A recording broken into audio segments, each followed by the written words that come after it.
से ज़्यादा अनाज निर्यात होता है और ज़्यादा से ज़्यादा तेल जो है वो आयात होता है। मतलब दो चीज़ें हैं, अनाज जो है वो निर्यात होगा और तेल जो है वो आयात होगा, और इसी वजह से ये सबसे ज़्यादा कमाई करने वाला बंदरगाह कहलाता है। इसके बाद जब आप नीचे उतरते हो तो महाराष्ट्र आता है, और महाराष्ट्र में दो बंदरगाह बने हुए हैं। सबसे पहले आता है आपका मुंबई बंदरगाह, जो कि आकार और शिपिंग और यातायात के हिसाब से भारत का सबसे बड़ा बंदरगाह है। ये चीज़ तो याद रखिए, आपसे पूछ लिया जाएगा कि भारत का सबसे बड़ा बंदरगाह कौन सा है, तो वो मुंबई बंदरगाह। तो यानी कि यहाँ पे ज़्यादा से ज़्यादा अमाउंट में माल को उतारा जा सकता है या फिर चढ़ाया जा सकता है, तो ये चीज़ इंपॉर्टेंट है।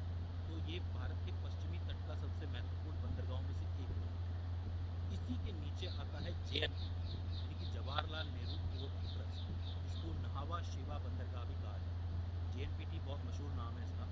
देखो, ये भारत का दूसरा सबसे बड़ा कंटेनर बंदरगाह भी कहलाता है, क्योंकि यहाँ पे क्या होता है कि ज़्यादा से ज़्यादा कंटेनर उतरते हैं, और यहाँ का ज़्यादातर मामला जो है आधुनिक है, यानी कि आधुनिक तकनीकों से ये भरा हुआ है। तो आप ये कह सकते हो कि कांडला बंदरगाह जो कि गुजरात में है वो सबसे ज़्यादा कमाई करता है, मुंबई बंदरगाह जो है वो सबसे बड़ा बंदरगाह है, और जेएनपीटी जो है वो सबसे आधुनिक बंदरगाह है। तो तीनों को याद रखा जा सकता है, पास पास में ही है, एक गुजरात में है, दो महाराष्ट्र में है। वो कौन से हो गए? मुंबई बंदरगाह और जेएनपीटी। ठीक है, तो ये चीज़ याद रह जाएगी। इसके बाद थोड़ा नीचे आओगे तो आपको यहाँ पे गोवा मिल जाएगा।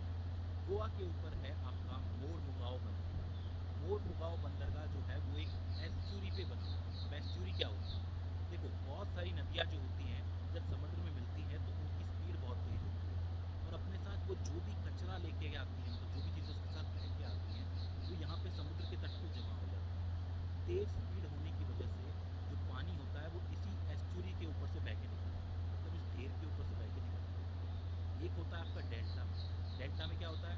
जो नदी होती है उसकी स्पीड बहुत कम हो जाती है, तो वो जो मिट्टी अपने साथ लाती है उस मिट्टी को रोक देती है, तो फिर वो जगह बना करके, इस तरीके से देखेंगे आप, जगह बना के निकल जाती है, तो ये तो डेल्टा कहलाता है। लेकिन जब